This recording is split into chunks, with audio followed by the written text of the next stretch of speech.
Bom, gente, eu sou o Jajá, vulgo Carlos Alberto, né? Atualmente eu sou pesquisador vinculado à Universidade Federal do Rio Grande e também doutorando em políticas públicas da Universidade Federal do Rio Grande do Sul, a URGS.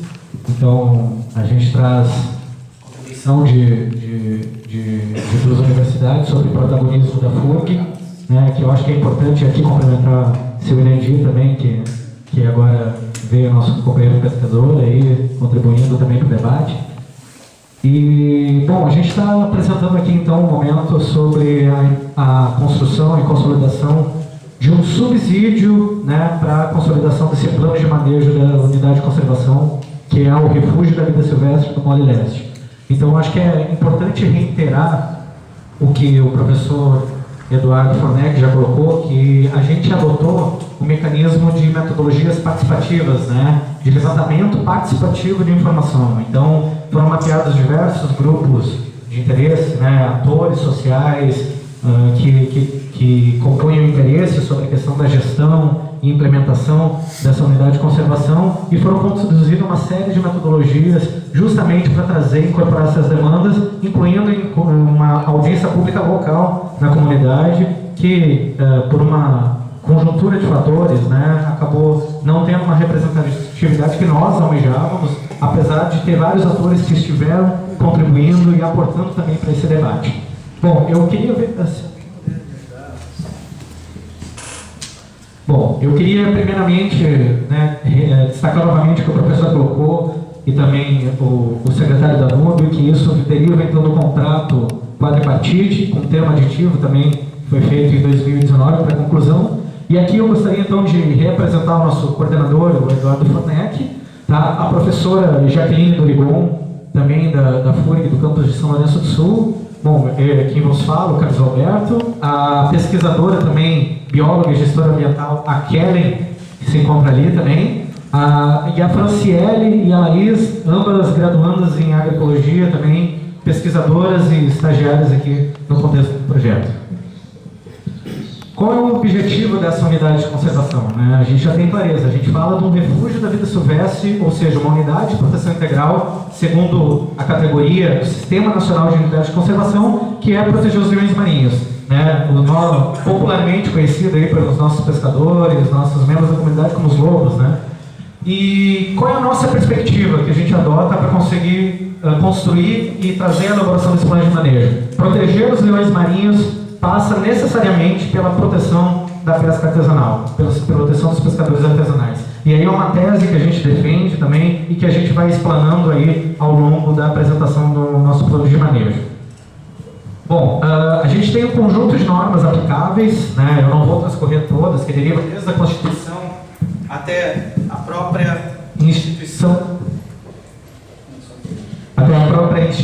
né, da lei municipal que institui o Refúgio da Vida Silvestre, a certidão de registro no cadastro estadual da questão de unidade de conservação, mas a gente pode passar adiante.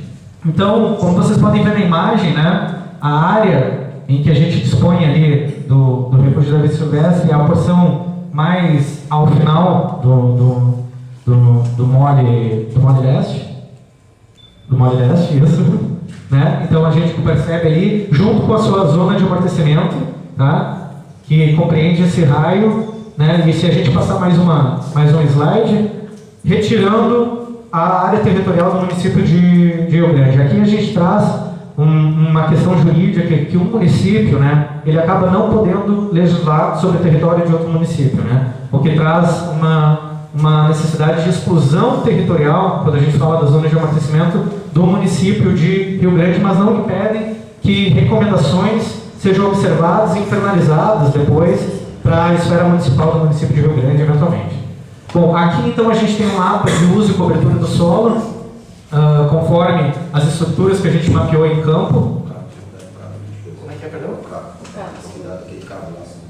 Ah, sim.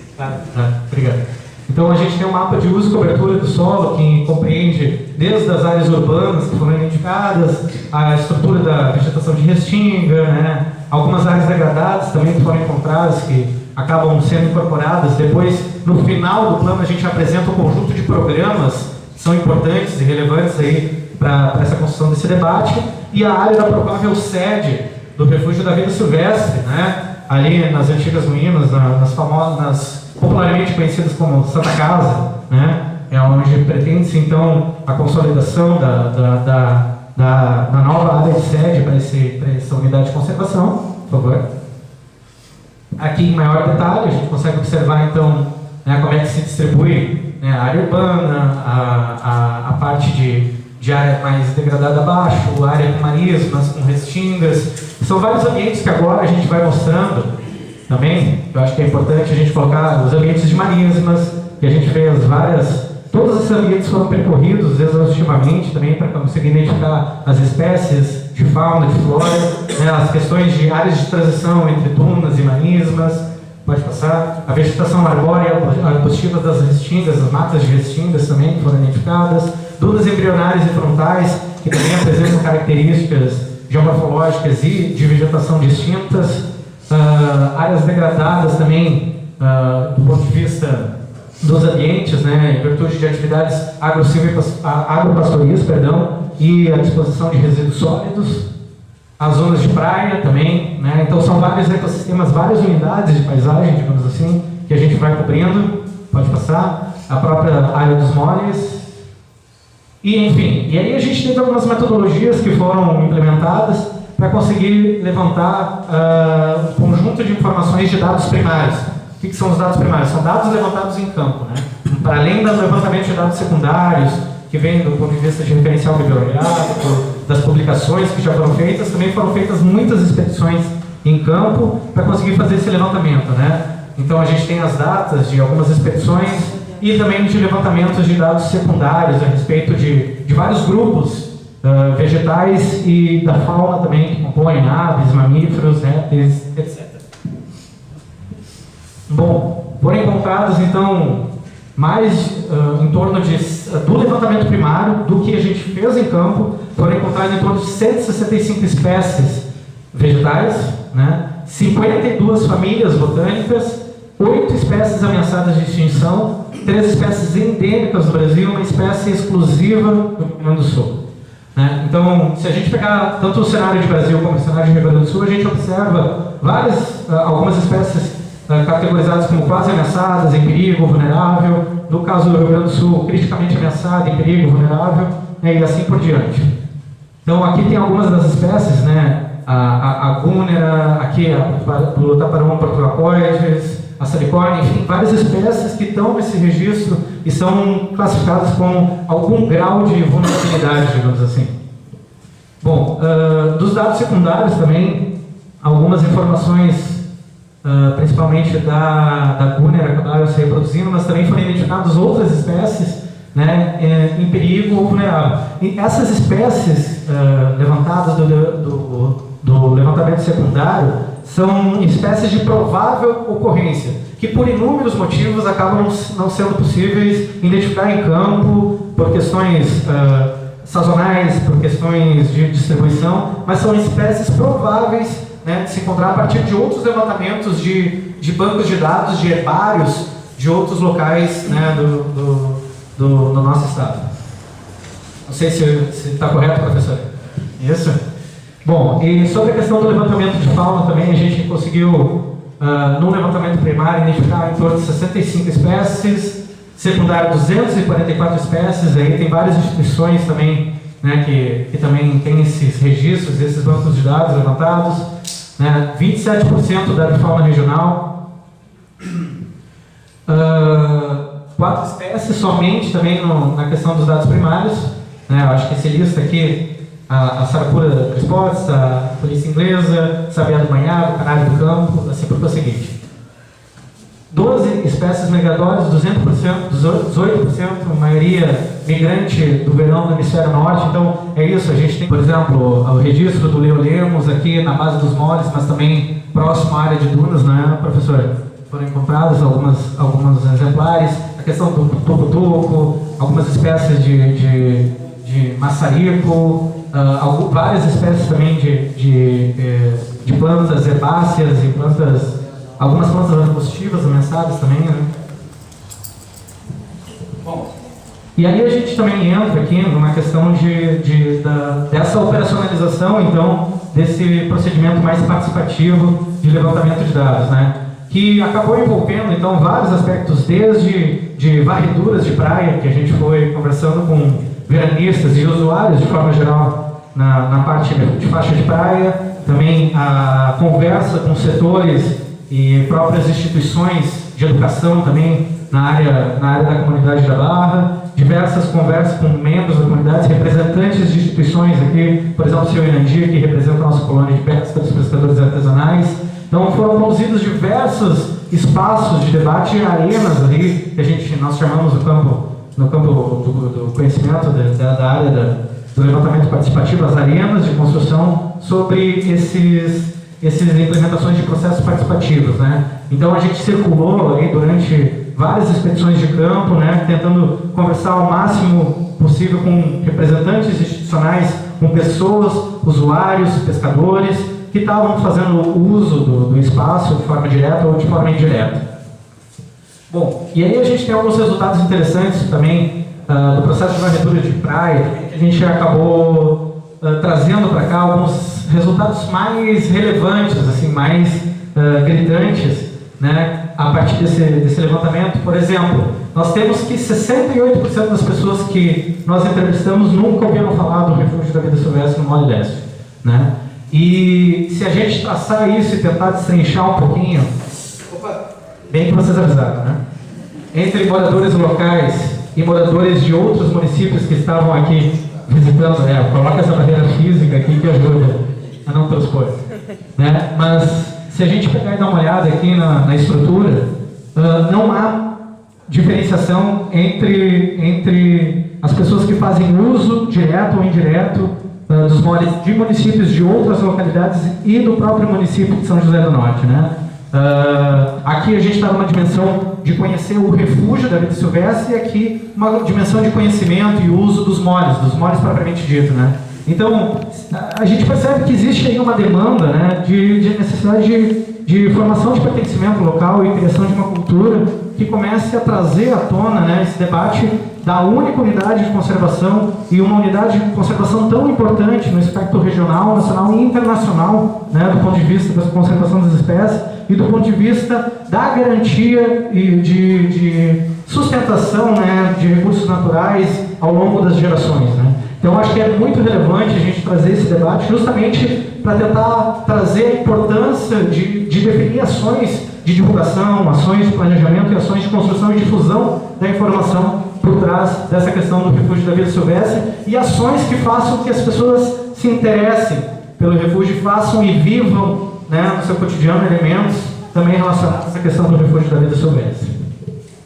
Bom, se a gente também traçar uma pergunta que foi feita muito importante, que gera um resultado, que se a gente pode analisar, a gente chega a uma conclusão que quando confrontadas, a imensa maioria das pessoas considera importante ou muito importante aspectos de proteção ambiental, aspectos de regramento, aspectos de preservação e manutenção, né, dos processos ecológicos e sociais que estão relacionados às questões de proteção e instrumentos de gestão da questão ambiental, né? Então, se a gente somar aqui, mais de 99% das pessoas que foram abordadas consideraram ou importante ou muito importante, né, a questão de proteção ambiental e estabelecimento até, inclusive, de algumas restrições de uso do espaço. Então, isso nos mostra que, ainda que espalhe por aí um discurso de que as questões ambientais não são importantes, as pessoas internalizaram sim um valor de que a proteção ambiental ela é relevante e ela é necessária a ser difundida, né, com base em várias ações e vários programas, nos quais a gente busca tentar traduzir alguns aspectos aqui na forma quando a gente constrói os programas que vão ser apresentados no final. Bom, e daí aqui também a gente apresenta também algumas intenções, né, do que as pessoas que fazem uso dos moles têm nos dias atuais, e a imensa maioria ela busca fazer um uso dos moles no sentido paisagístico e contemplativo, né? Então mostra que existe relevância na manutenção desse espaço, na preservação desse espaço para atender os interesses também da comunidade nessa relação do ser humano com a natureza. E como utilizaria quando a gente apresentava, então, mesmo as pessoas que não conheciam, daí a gente fazia um esforço de apresentar a questão do que é o refúgio da vida silvestre, como é que funciona, quais seriam intenções de uso, então. Então, muitas pessoas pensaram que é interessante ter um espaço com uma espécie de museu natural, um espaço com palestras e oficinas, um espaço com passeios guiados, passeios embarcados, espaços recreativos, né? Então foram os principais elementos que as pessoas acabaram trazendo, né, de uma forma que elas poderiam preencher uma lista vasta de possibilidades de atividades e destacando o que mais surgiu a partir disso. Bom, e aí eu resgato um pouquinho aquele nosso pressuposto que a gente começa a apresentar o plano de manejo, né? Partindo do pressuposto que proteger os bens marinhos, para além das ações que a gente pretende também de monitoramento da fauna propriamente dito, resgate, reabilitação, aqui saudar especialmente o pessoal do CRAM, né, e o pessoal do UNIMA também que está fazendo parte, que traz uma memória importante para isso, né? A gente percebe que existe de fato uma interação muito presente, né, Sr. Andir, com relação à questão dos leões marinhos e dos pescadores. Por hora, às vezes, o leão marinho é meio safado, né, vai na rede, né, mas por outros momentos, vários pescadores sinalizaram que existe um mecanismo de cooperação no qual a gente, fazendo uma extensão do conceito, a gente traz como uma própria cooperação entre leões marinhos e pescadores. Porque alguns pescadores sinalizaram, inclusive, que ajuda o processo da pesca, né? Quando tu avista o lobo, bom, ali pode ser uma área interessante para o lançamento da rede, para lance do de pesca e tudo mais. Mas também tem uma questão que boa parte dos animais que estão na estrutura do Nordeste são animais machos, mais velhos, né, e que buscam uma forma de alimento mais próxima, uma forma de alimento um pouco mais facilitada. E acaba que a pesca artesanal também é um mecanismo que ajuda a concentrar esse pescado e ajuda a facilitar esse processo de alimentação dos leões marinhos, né? Então é uma tese que a gente acaba defendendo, né? Até para o mecanismo de precaução a gente internaliza ela para dentro do globo, para dentro do plano de manejo e acaba trazendo um conjunto de ações em que a gente defende. Então, por exemplo, algumas frases que foram ditas, né? A gente precisa lidar com o lobo. Eu tenho duas redes, uma nova e uma velha. Quando eu vejo ele, eu lanço primeiro a velha e ele vai nela. Do outro lado, joga a nova e pega o peixe para mim. É assim que funciona. O lobo é danado, né? Quando a gente passa, logo ele vem atrás e a gente sabe que ele faz, a gente sabe que isso faz parte. Às vezes ele até ajuda a prender o peixe. Então, assim, um pescador que nos relatou isso ao longo das entrevistas e das abordagens que a gente foi fazendo com ele. Bom, dando sequência. Então, considerações sobre o levantamento participativo que a gente conduziu, né? Em alguns aspectos, a gente observou e foi reproduzido isso, vários atores colocaram que a limitação, por conta de uma questão de interpretação de norma que agora foi revista também pelo IBAMA, que daí daqui a pouco eu vou apresentar para vocês, a limitação da pesca artesanal acabou levando a uma alteração da distribuição dos leões, que se a gente for fazer os registros atuais, a gente percebe que eles estão migrando do estuário dentro, eles estão ocupando partes mais internas do estuário, né? Nessa relação de facilitação da alimentação, né, a gente acabou observando que muitos leões acabaram ocupando partes mais internas ao estuário, né? A gente também tem condições que a gente precisa suscitar e discutir, que é a questão do aumento dos moles acabando levando a alterações hidrodinâmicas. Ainda que a gente tenha pesquisadores que rebatam isso, no plano de manejo foi rodado um modelo numérico da questão de hidrodinâmica a partir da construção dos moles, que identificou que de fato houve um processo de represamento da água de saída do estuário, que pode acabar tendo levado a alterações hidrodinâmicas em última instância, inclusive para a pesca, né? Conforme também corroborando também vários relatos de pescadores que nos trouxeram isso, né? E também em último aspecto, né, para a própria biodiversidade associada. Importante trazer a discussão de que dragagens, da questão de dragagens e períodos de deslocamento dos pescados, né? Então é importante que o plano de manejo ele também subsidie, né, a necessidade de observação desse período de interrupção de pesca, da questão da atividade pesqueira como um todo. né? Foram relatadas também circunstâncias de abuso de poder que podem acabar comprometendo, inclusive, a relação dos pescadores com a manutenção e preservação de processos ambientais, né? Uma vez que eles vinculam a instituições ambientais relações negativas. E eu acho que a gente também, o plano vem para tentar desconstruir e tentar romper com uma tradição que pode ser levada. Bom, eu acho que é importante falar que pescadores relataram que foram abordados com uma arma na cabeça em algumas abordagens de controle ambiental, propriamente dito. Então, eu acho que é importante provocar as instituições, né, para que a gente faça uma construção propositiva de relação entre o ser humano e a natureza. Bom, também uma necessidade de inclusão social para pertencimento da comunidade. Então, o plano ele também tem um caráter social, cumprindo também o papel social da universidade. E também tem uma questão de problemática da comunidade local que atinge a zona de amortecimento, que é uma alta mobilidade das dunas, por aspectos de degradação das dunas que acaba indo para cima da comunidade, em alguns pontos inclusive para cima da lagoa também, que é importante então a gente criar mecanismos de contenção das dunas, né, através e eu acho que é importante destacar uma experiência que a gente teve no cassino, conduzido com forte protagonismo do NEMA, né, que a gente incorpora então alguns elementos dessas metodologias para que a gente possa então implementar isso e a gente vai detalhar um pouquinho mais à frente. Bom, sobre os principais regramentos para a pesca do estuário, né, isso também teve uma ajuda muito forte aí dos nossos pescadores, de alguns pesquisadores da área. A gente trouxe especialmente essas 3 normas, né, que tratam da questão dos períodos de pesca, a política estadual que foi instituída agora em 2008, a portaria IBAMA, que seria a chamada popularmente portaria tampão, e a instrução normativa interministerial, Ministério da Pesca e Agricultura e Ministério do Meio Ambiente, a 12 de 2012, que fala da questão da área de exclusão para a proteção do boto e navegação da paisagem ofensiva. Então, antes de passar, a gente listou um conjunto de processos de levantamento, um conjunto de processos de dados que nós levantamos a partir de levantamentos primários e secundários de informação física, ambiental, né, e também social. E a gente chegou então numa proposta, né, de zoneamento que a gente vai apresentar então a seguir, né. Importante colocar isso, que frente a essa última norma, se tu puder resgatar um pouquinho o slide anterior, que era com relação à questão da passagem inofensiva.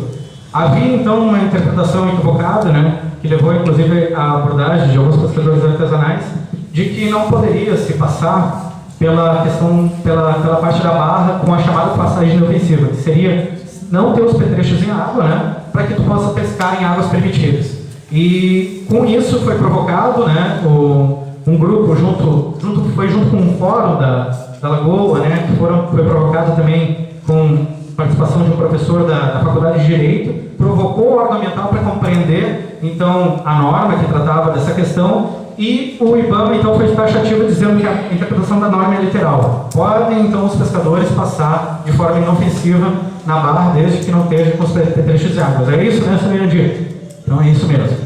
Bom, dando sequência, então, a gente percebe o que a gente consegue, então, da questão do zoneamento a partir dos dados que a gente levantou. Cumpre destacar, então, que esse zoneamento aqui, ele não é um zoneamento construído da nossa cabeça, quando eu estou tratando da questão mais hídrica, né, a questão da zona costeira e a parte estuarina, ela vem do resultado da interpolação, da compilação das normas que tratam a respeito. Então, aqui nós sabemos que a parte de arrasto é proibida, né, em toda a porção aqui da zona costeira, a parte de arrasto é proibida. Aqui, arrasto e rede de cerco. Aqui tem algumas limitações com relação à pesca, a não ser pesca de calão de praia, né, e aqui também nós temos uma permissão. Se eu não me engano, aqui é a ponta dos pescadores, né, pessoal? Sim. Então, aqui a gente tem uma limitação segundo a normativa que estabelece esse regulamento, né, que do ponto de vista para cá, em função da área de proteção do boto, a gente acabaria fazendo uma certa limitação. Então, uma coisa que foi muito reivindicada pelos pescadores é que justamente, né, pelo menos fazer a passada inofensiva aqui para poder fazer a pescaria em águas permitidas, e o plano, então, ele corrobora com essa informação, né.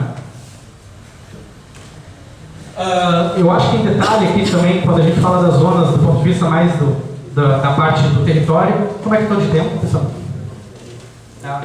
Quando eu falo do ponto de vista das zonas em maior detalhe, né, então a gente percebe algumas zonas com alta restrição de uso, média restrição, baixa restrição, conforme características ambientais e características sociais também, que já impõem, né, formas de uso aí para o território que a gente está configurando, né. Então, se a gente pegar em detalhe essa chamada zona especial, tá?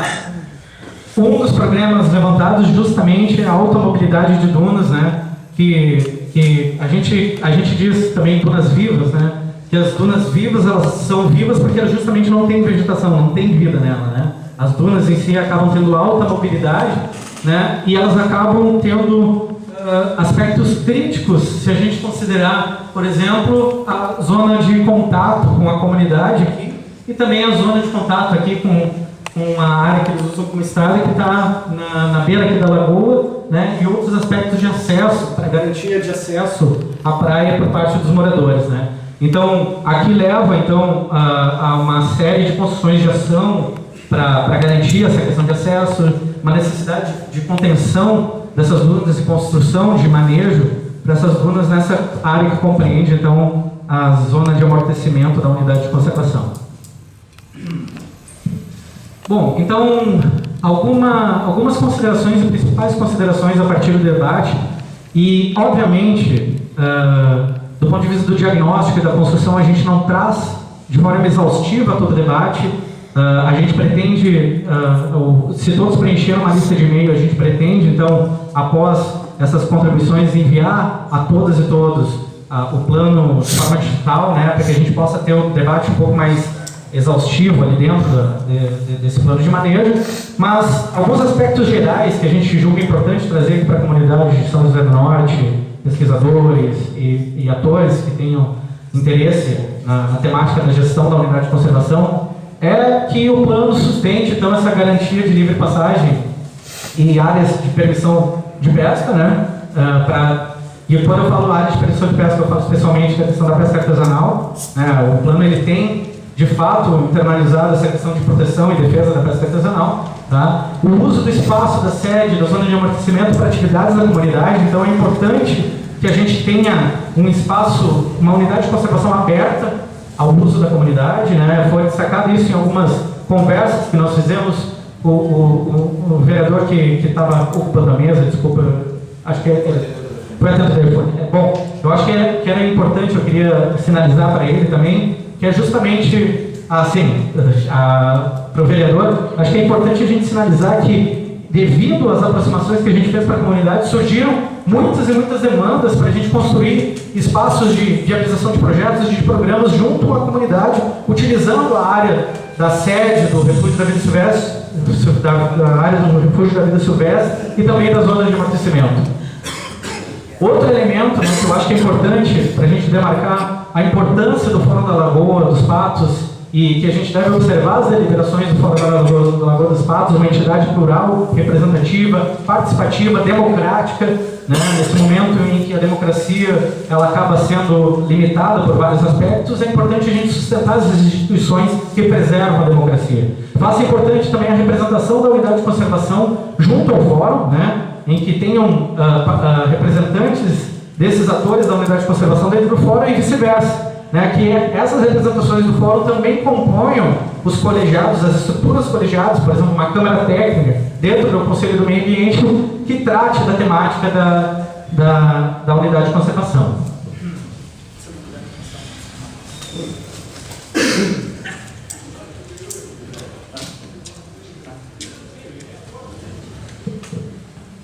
Peço desculpa. Bom, é indispensável também a participação de atores que historicamente ajudaram na consolidação da institucionalização dessa unidade de conservação.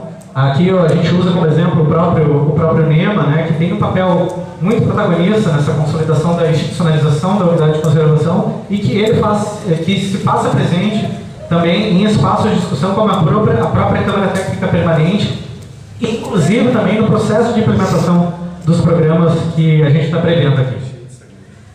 Uma recomendação também é voltada às ações mais propositivas por parte dos órgãos de controle, então que a unidade de conservação ela também garanta espaços de confluência desses atores institucionais, espaços de trocas, né, para que a gente possa pensar ações mais propositivas para a construção de mecanismos de proteção e tutela ambiental.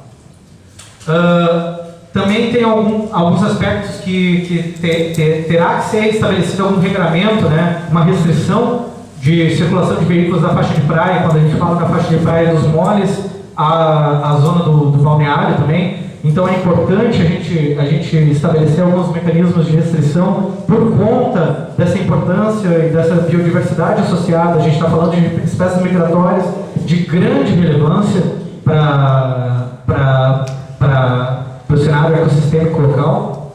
A incompatibilidade também de atividades de grande impacto, como por exemplo a questão da mineração com a questão do refúgio da vida silvestre. Eu acho que é importante destacar, né, que tem também a discussão de grandes minerações para o Rio Grande do Sul, e aqui São José do Norte passa a ser palco também desse debate das grandes minerações, né, e que para o território acaba tendo impactos de forma muito visível, né, na dinâmica territorial local, acabando afetando inclusive aspectos da produção de alimentos locais, garantia de mecanismos de turismo sustentável, por exemplo, que podem acabar comprometendo isso a longo prazo. Então é importante a gente trazer esse debate, né, ao menos nas áreas de influência direta, que a gente trata da unidade de conservação, e também fazer uma discussão sobre a questão dos períodos de dragagem, né, porque foi destacado, por exemplo, né, que os pescadores, né, têm que observar o período de reprodução, que é o chamado período de defesa, né? Que eu quero o período de reprodução, crescimento das espécies, né? Mas muitas vezes os próprios procedimentos de dragagem acabam não observando esses aspectos, né? Então, fora que também nós temos alguns aspectos de conflito, né, entre as atividades de dragagem e as atividades de pesca. Então é importante a gente começar a internalizar, e eu acho que o plano ele tem esse caráter também de provocar essas discussões de maior escala para a nossa região. Bom, então aqui, por exemplo, a gente joga algumas ideias, né, de um exemplo, por exemplo, onde a gente tem sobreposição, e aí eu acho que depois nossos pescadores podem auxiliar a gente a refinar esse debate, né? A gente só traz uma ideia aqui, mas que eu acho que é importante a gente repensar isso e ir amadurecendo também, né, até a redação, até o documento final, né? Períodos de alta restrição para essas atividades de dragagem, né? Média restrição e recomendado, por exemplo. A gente também tem que trazer algum aspecto recomendado. O plano tem esse caráter, então, né? Então, por exemplo, se a gente pegar a sobreposição do defeso de todas as espécies, né, a gente cobre os períodos de junho a setembro, né? Então, a partir disso, a gente pode ir desenhando. Isso aqui não é um produto final, isso é uma ideia que eu acho que os próprios pescadores têm muito mais a dinâmica aí para a gente contribuir, e a gente conta com a participação também para refinar esse debate. Bom, pessoal, então a gente acabou pegando um pouco a parte de cima ali, mas se a gente pensar um pouquinho, né, o conjunto de conflitos, o conjunto de problemas, o conjunto de situações que a gente identificou, né, para tudo isso a gente tem que pensar, então, na construção de um conjunto de programas, um conjunto de ideias. Eu acho que aqui vai ficar um pouco ruim para vocês lerem, mas é só para ter uma dimensão, né, de que várias situações foram identificadas, né. Para isso, a gente projeta uma situação idealizada de uma situação almejada, digamos assim, né? Idealiza então uma situação almejada, né? E tenta definir um conjunto de programas que poderiam vir a dar conta deles, que eu vou tentar especificar um pouco agora ao longo dos próximos 10 minutos, que eu pretendo estar encerrando essa apresentação e abrir então para debate para todos e todas contribuírem. Bom, como é que a gente sempre surge a dúvida, tá? Pode ser muito lindo, muito maravilhoso, né, esse programa de manejo, tá? Mas as prefeituras não estão todas sem dinheiro, né? A gente não tá todo mundo quebrado, o país não está quebrado, né? Se usa alguns discursos por aí a respeito disso, e é importante colocar que uma unidade de conservação, de proteção integral, ela também acaba sendo um instrumento de captação de recursos para o município, né? Principalmente se eu tenho um plano de manejo institucionalizado, se tu tem um espaço institucional de gestão, de conselho também apropriado para isso, como é o caso nas unidades municipais, o próprio conselho de meio ambiente pode dar conta de atender essas demandas, segundo o regulamento do próprio SNUC, né? Então, da onde advêm esses recursos específicos que têm que ser destinados especificamente para isso? Através dos mecanismos de compensação ambiental desses empreendimentos, né? Então, todo esse complexo portuário industrial tendo uma unidade de conservação de proteção integral, né? É até uma disputa aí do município de começar a tentar trazer esses recursos para dentro do município. E, para além disso, né, nós temos instituições de financiamento, de pesquisa, nacionais e internacionais também, que, a partir do momento que tu tem o maior grau da chamada institucionalização da unidade de conservação, ou seja, a unidade de conservação está mais consolidada, mais solidificada, também consegue aportar recurso, né, através de editais e outras formas de convênio com organizações. Bom, então a gente traz um conjunto de programas aí que são necessários. Um programa muito óbvio, que seria um programa de consolidação da série de estruturas da área da unidade de conservação e zona de amortecimento. Na verdade, esse programa ele acaba tendo determinação sobre vários outros programas que a gente desenha, porque só a partir de uma consolidação da sede, uma consolidação das suas estruturas, é que a gente vai ter capacidade de gestão, né? Capacidade, então, de implementar as diversas ações que estão por trás do plano de manejo. E aí a gente desenha também alguns atores, alguns resultados, espero com isso, que vão na linha disso que eu acabei colocando para vocês. A integração da unidade de conservação em redes nacionais e internacionais de cooperação técnica, né? Acho que é importante, então, também parte dessa ampliação da capacidade de gestão e institucionalização da unidade, né, consolidar ela em redes de cooperação técnica nacionais e internacionais. E aí a gente vê um papel indispensável de pesquisadores, né, do próprio poder público e de organizações da sociedade civil que já atuam nesse campo e já têm expertise também sobre a questão da unidade de conservação, né? Então, para isso, né, a gente busca que amplie o reconhecimento do próprio refúgio da vida silvestre, que se obtenham dados externos, integração de bases de dados sobre revis também, levantamento de recursos e práticas de gestão de outras unidades de conservação, outros espaços também aqui para dentro, né, e fortalecimento, obviamente, de aspectos de corredores ecológicos e ações de larga escala que envolvam várias instituições e, quiçá, outras unidades de conservação também. Resgate histórico também é importante, porque as questões ambientais, culturais e sociais, elas são intimamente ligadas, né? Então é importante a gente trazer esse resgate histórico que é fundamental para a formação do pertencimento da comunidade local, né? Que ela reconheça sua história, reconheça seu ambiente, reconheça sua característica, né? Para a gente estar promovendo uma valorização do espaço. A gente chama de Rede Ciência, né, que é um programa de fomento à pesquisa científica através de bolsas, parceria com instituições de ensino, pesquisa e extensão. Então, partindo do pressuposto que também é um instrumento para arrecadação financeira, né, a gente também precisa que o refúgio da vida silvestre aporte recurso para que a gente busque uma melhoria contínua da unidade de conservação, das informações, junto às várias instituições e poderes públicos, né, a própria universidade, que pode estar contribuindo, instituições, né, como o próprio CRAM, o próprio NEMA também, para estar trazendo para o debate. O programa Pescador Amigo do Lobo, que ele parte justamente dessa questão, dessa visão de uma relação construída entre pescadores e leões marinhos, né. Tem aspectos, obviamente a gente não traz um conteúdo ingênuo, né? Há relações que precisam ser melhoradas, a gente precisa estabelecer melhores relações de manejo, mas há muitos elementos de boas práticas. Nas entrevistas ali, quando o pescador fala que bota uma rede de um lado e uma rede velha de um lado e bota uma outra rede do outro, são práticas, né, que a gente precisa criar espaços então para trocas, justamente para potencializar essa boa relação, né, que quando ela é presente, e justamente também trazendo aspectos em que os pescadores também possam contribuir, né, na própria informação sobre a questão da distribuição dos leões marinhos, sobre como é que está essa questão, constituindo então também uma rede de monitoramento local, né, com relação à distribuição dos animais. A intervenção é muito sensível, né? A gente tem uma situação de intervenção muito sensível, né? O que fazer?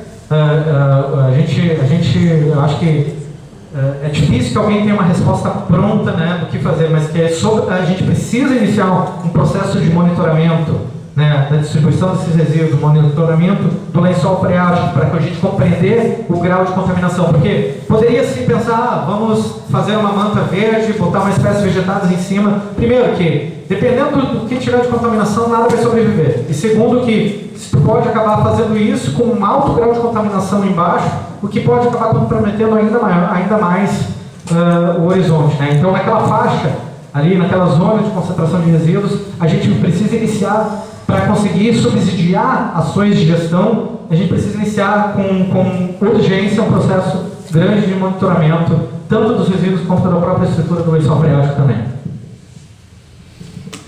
E também, vinculado a isso, a gente tem uma necessidade de manejo das dunas, como eu já tinha listado para vocês, né, onde porções das dunas acabam avançando sobre a comunidade, avançando também sobre a parte da lagoa, avançando também sobre a parte de acessos, né, da comunidade, tanto a unidade de conservação quanto também a praia. Nós precisamos pensar também mecanismos de recuperação e fixação dessas dunas.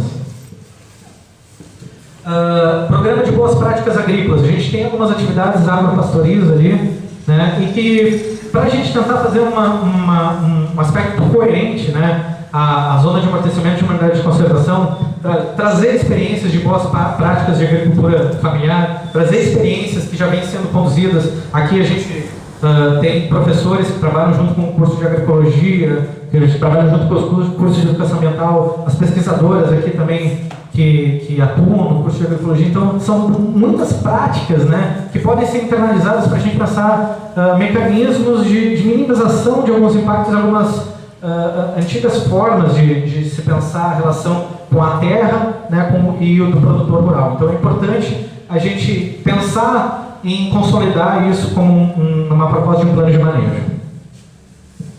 Para que serve isso, né? Então, muitas vezes a gente parte de perguntar, mas vocês apresentam um conjunto enorme de biodiversidade, né? Tem, não sei, são quantas espécies temos, professor? 165 espécies levantadas em levantamento primário, né? Fora o que a gente tem de levantamento secundário de potencial de corrida. Tá, mas para que serve tudo isso, né? Para além, a gente obviamente tem compreensão da dimensão ecológica, do papel ambiental dessas grandes espécies, mas a gente também tem diversas espécies com potencial alimentício, medicinal e ornamental, e que não é um conhecimento exatamente que está resguardado na academia, né? São saberes, inclusive, populares, que a própria comunidade resguarda, e que também cabe um projeto de buscar resgatar esses saberes para a gente difundir esse tipo de informação, né? Que o pessoal aqui deve lembrar, né, do chá, né, que era feito para curar dor de estômago, para curar dor de cabeça, chá de tansagem, chá de marcela, enfim, todas as medicinais que são utilizadas e que muitas vezes simplesmente a indústria farmacológica pega esses princípios ativos, simplesmente isola e acaba vendendo capsulado para garantir uma legitimidade de um produto que naturalmente já é disponível e está aí também para atender essas demandas medicinais, essas demandas alimentícias, essas demandas ornamentais também, né? Importante, assim, um monte de espécie ativa com potencial ornamental para a gente estar pensando na forma de programas e consolidação de programas. Tá? E claro que assim, a gente como é que faz isso? Pensar oficinas, pensar em identificação, pensar caminhadas, roteiros de identificação. Já tem várias práticas, a professora Jaqueline coordena um projeto com relação às plantas alimentícias não convencionais aqui também, que são conduzidas lá no campus de São Lourenço e que poderiam ser resgatadas e apropriadas aqui para a nossa realidade. Monitoramento, resgate e reabilitação da fauna. Assim, é importante então que a gente mantenha o conhecimento, né, o que a gente já dispõe, né, nessa área em termos de biodiversidade, especialmente a questão da fauna, né? A gente tem um know-how muito grande aqui do pessoal do CRAM, tá aqui a Paula e, desculpa, o Eduardo aqui representando o CRAM também, que traz um know-how muito grande, histórico, a importância dessa instituição que é o CRAM também para conseguir estar fazendo esse debate, que pode ser um potencial de uma instituição parceira para estar construindo, né, projetos, estar captando recurso, né, esses recursos também destinados a esses mecanismos de resgate e reabilitação da fauna, até porque assim, é isso, né? Nessa excessiva distância dos pesquisadores com seu objeto, daqui a pouco nem mais o objeto tem, né, e nem mais uma justificativa para a manutenção dessas unidades de conservação a gente tem se a gente acaba descuidando desses aspectos de monitoramento desses animais, de monitoramento dessa biodiversidade, esses elementos de resgate e reabilitação da fauna, que é super importante, né, para que a gente mantenha a qualidade e o equilíbrio ecossistêmico e social. Vendo e revendo, né, o avistamento responsável da fauna. Né? Então, estabelecer roteiros guiados, né, mecanismos que também envolvam a comunidade no processo de reconhecimento da fauna associada, né, sejam de aves, sejam de mamíferos. Né? Então, importante para a promoção até do turismo local, também sensibilização e formação da cidadania ambiental, as pessoas se sentirem pertencentes a esses espaços. Eu vi no Revise, hashtag eu vi no Revise, né? Formas também de comunicação, né? A transposição dos dados sobre a biota já levantados para materiais didáticos, técnicos como os guias, além da constante atualização a partir do registro feito para a comunidade, né? Então, buscar uma aproximação com a comunidade para dizer, olha, eu observei isso, né? A gente tem tal coisa em tal lugar, né? A gente estabelece canais e redes de comunicação, né? Tem que ser feito para isso também, obviamente tem que ser feito redes e arranjos locais com membros da comunidade. Um programa também que fala um pouco na brisa do mole, né? Um programa de atividade de esportes, cultura, lazer, né? Esportes náuticos como surf, valorização do surf, valorização de esportes da praia também, a fim de também incluir os membros da comunidade, possibilitar atividades também com relação turísticas nessa região. E um programa que acaba congregando vários outros programas também, que é o programa de atividades de verão, né? Que a gente traga elementos de sensibilização com elementos de formação da cidadania ambiental também. Então é importante, né, a gente pensar uma programação, um roteiro, né, de verão que acabe também sendo um atrativo a um turismo responsável, a um turismo apegado ao território, a um turismo dedicado à manutenção, e um olhar sobre essa questão da biodiversidade, um olhar paisagístico sobre a área do Mole Leste. Pessoal, obviamente a gente não consegue traçar todos os elementos que a gente tem consolidado para a construção do plano de manejo, ainda que eu tenha me alongado um pouquinho aqui na apresentação, mas o que a gente queria dizer é que esse processo é um processo continuado junto com as pessoas, né? Eu acho que a gente rompe no período recente um modelo de gestão de unidades de conservação que era um modelo que isolava as pessoas.